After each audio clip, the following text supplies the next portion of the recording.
Dear students, this is Praveen Kumar Agarwal from Management Department. Welcomes you in my today's lecture of Managerial Economics. In today's lecture, we will discuss upon the topic profit maximization, a very important concept from the point of view of each company and each business. जो भी company या जो भी business अपनी different type की activities को run कर रहा है, उन सबका केवल और केवल एक ही अल्टीमेट पर्पज होता है और वो होता है अपने प्रॉफिट को मैक्सिमाइज करना. But when we are talking about the profit maximization, then it is the capability of a business or company to earn the maximum profit with low cost, which is considered as the chief target of any business and also one of the objectives of financial management. यानी कि profit maximisation को हम किसी भी business या company की उस capability के बेसिस पर डिटरमाइन करते हैं जहां वो मैक्सिमम प्रॉफिट को अर्न करती है और अपनी कॉस्ट को लोएस्ट लेवल तक ले जाती है और इसे ये अपना चीफ टारगेट बनाकर चलती है. और अगर मैं फाइनेंशियल मैनेजमेंट के पॉइंट ऑफ व्यू से बात करूंगा तो इसका भी एक ही ऑब्जेक्टिव होता है कि किसी भी तरीके से कंपनी के प्रॉफिट को मैक्सिमाइज करना और उसकी कॉस्ट को लोएस्ट लेवल तक ले जाना, जिससे कि कंपनी मैक्सिमम लेवल तक प्रॉफिट को अर्न कर सके. जैसा कि हम जानते हैं, प्रॉफिट को डिटरमाइन करने के लिए हम एक फॉर्मूला यूज करते हैं, that is profit is equal to total revenue minus total cost. अब अगर आपको प्रॉफिट को मैक्सिमाइज करना है तो क्या करना पड़ेगा? अपने टोटल रेवेन्यू को मैक्सिमाइज करना पड़ेगा और जो टोटल कॉस्ट है उसको मिनिमाइज करना पड़ेगा. तो जब तक आपका टोटल रेवेन्यू मैक्सिमम नहीं होगा और उसके साथ साथ दोनों एक्टिविटीज एक साथ होनी चाहिए.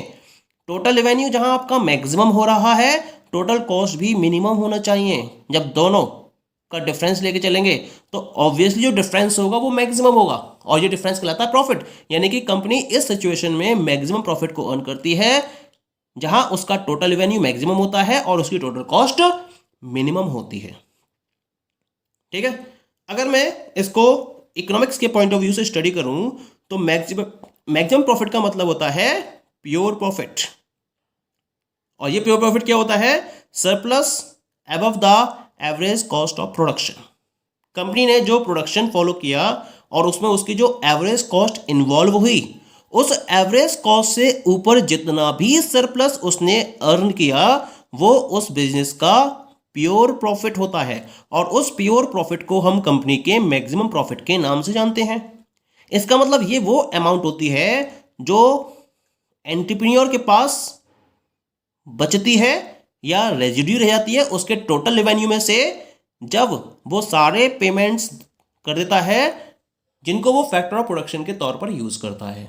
जैसे उसने लैंड को रेंट पे कर दिया, लेबर को उसके वेजेस पे कर दिए, उसके साथ साथ उसने कैपिटल को उसकी इंटरेस्ट अमाउंट भी पे कर दी और उसके साथ साथ अपने मैनेजमेंट के लिए उसने वेजेस को भी अलग से निकाल दिया. इन सबको पे करने के बाद या इन पर्टिकुलर फैक्टर्स का पेमेंट करने के बाद टोटल रेवेन्यू में से जो अमाउंट एंटरप्रेन्योर के पास लेफ्ट आउट रहती है, बच जाती है, उसे हम उसके प्योर प्रॉफिट के नाम से जानते हैं, जिसे हम उसका मैक्सिमम प्रॉफिट कहते हैं.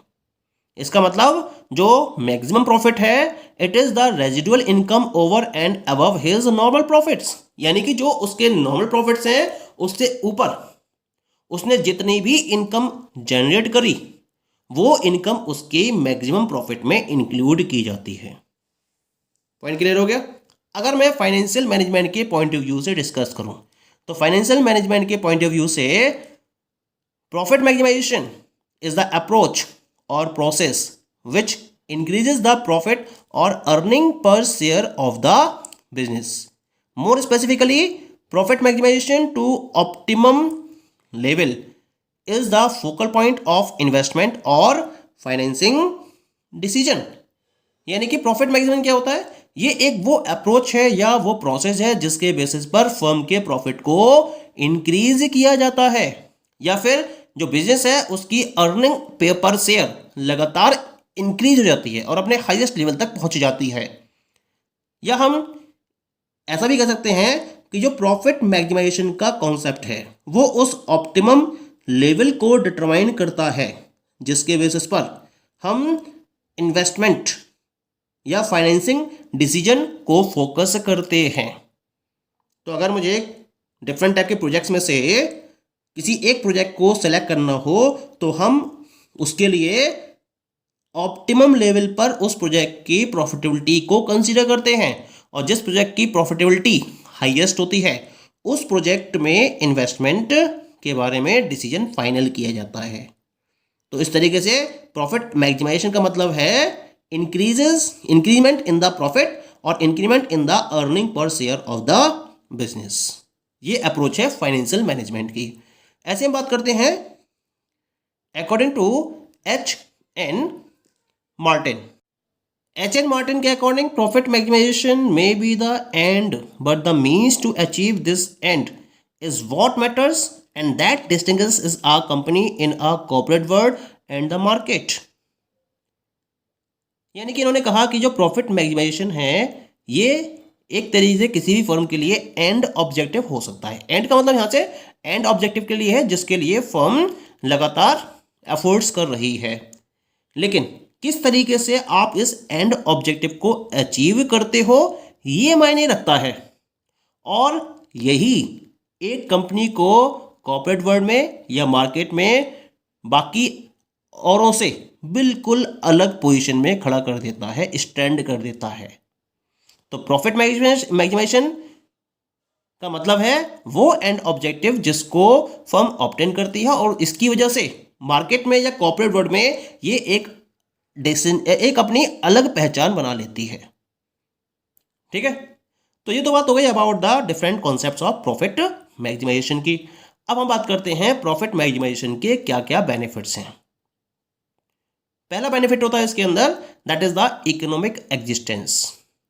The foundation of the profit maximisation theory is profit, and profit is must for the economic existence of any company और बिजनेस।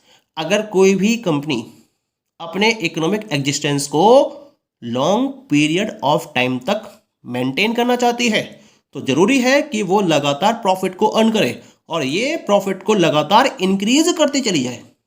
तो जब तक कोई भी फर्म मैक्सिमम वे में प्रॉफिट को अर्न नहीं कर पाती है तब तक ये अपने इकोनॉमिक एग्जिस्टेंस को सस्टेन नहीं कर पाती है।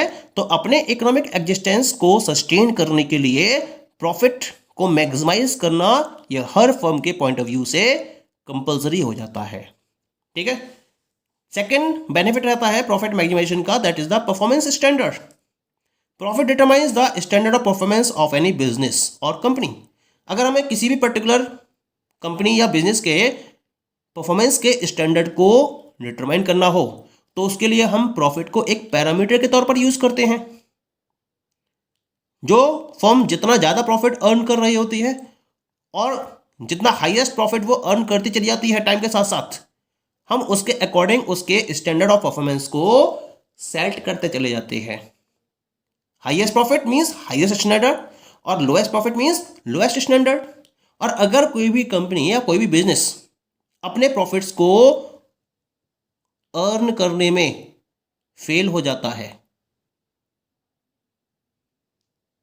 तो क्या होगा?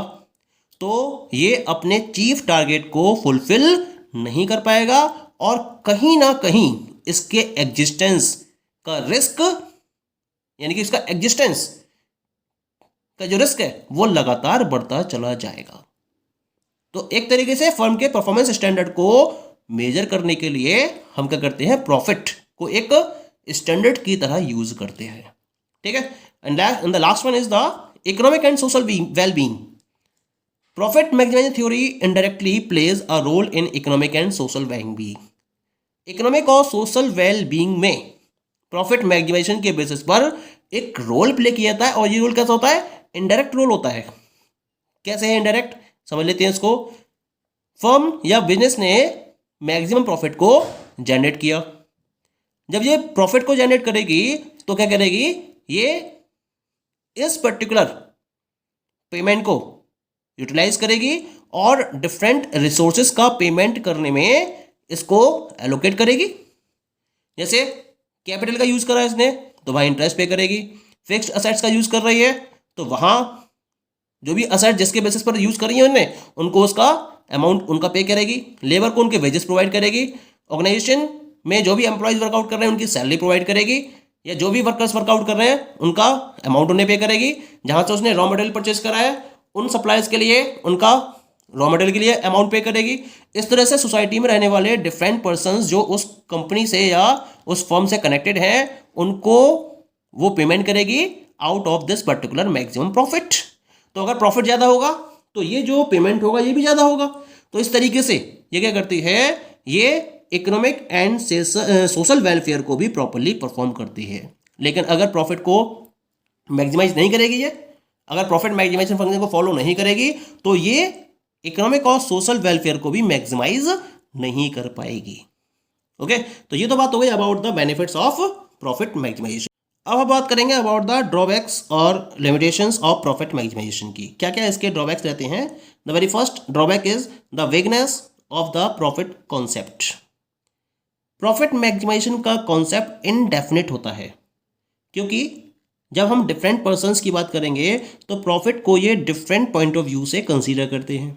जैसा कि कुछ लोग प्रॉफिट को ईपीएस के बेसिस पर डिटरमाइन करते हैं, कुछ ग्रॉस प्रॉफिट के टर्म्स में, कुछ नेट प्रॉफिट के टर्म्स में, कुछ profit before interest and tax के टर्म्स में, कुछ प्रॉफिट रेशियो के टर्म्स में। इस तरह से डिफरेंट पर्सन्स के बेसिस पर प्रॉफिट के डिफरेंट आइडियाज़ को जनरेट किया जाता है। इसी वजह से हम ये कह सकते हैं कि प्रॉफिट मैक्सिमाइजेशन के रिगार्डिंग कोई भी एक डेफिनेट मेथड एग्जिस्ट नहीं करता है रियल लाइफ में। ठीक है। सेकेंड ड्रॉबैक क्या आता है इसका? Does not consider time value of money.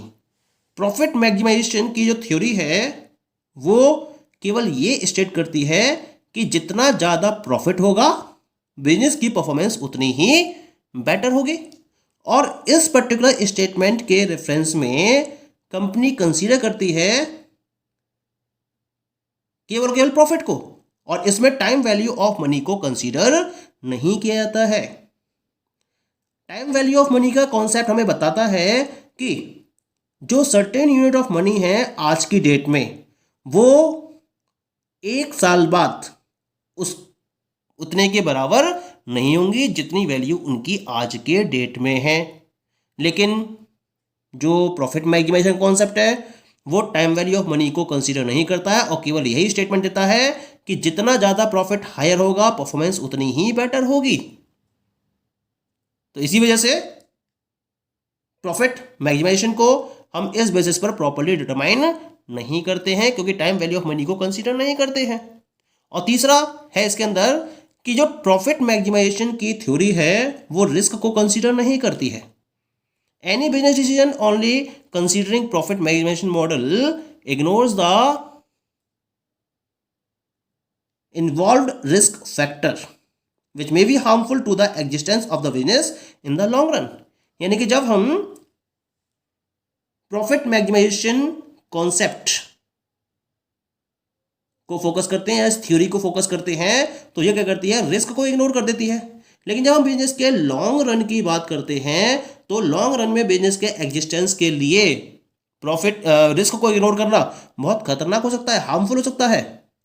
क्योंकि अगर कोई भी बिजनेस हायर रिस्क को हैंडल करने में इनकैपेबल हो जाता है तो इसका सर्वाइवल क्वेश्चन में जाता है, यानी कि लॉन्ग पीरियड ऑफ टाइम के लिए सर्वाइव नहीं कर पाता है अगर ये रिस्क को प्रॉपर्ली हैंडल करने के काबिल नहीं होता है। इसी वजह से प्रॉफिट मैक्सिमाइजेशन को इस बेसिस पर फेल माना गया है। The last drawback of profit maximization theory is that it does not consider the quality। ये क्वालिटी को कंसीडर नहीं करती है। जब हम किसी बिजनेस की बात करते हैं तो इसमें डिफरेंट टाइप के इंटेंजिबल बेनिफिट्स भी इंक्लूड होते हैं, जैसे कि उसकी इमेज, टेक्नोलॉजिकल एडवांसमेंट्स हैं, क्वालिटी है।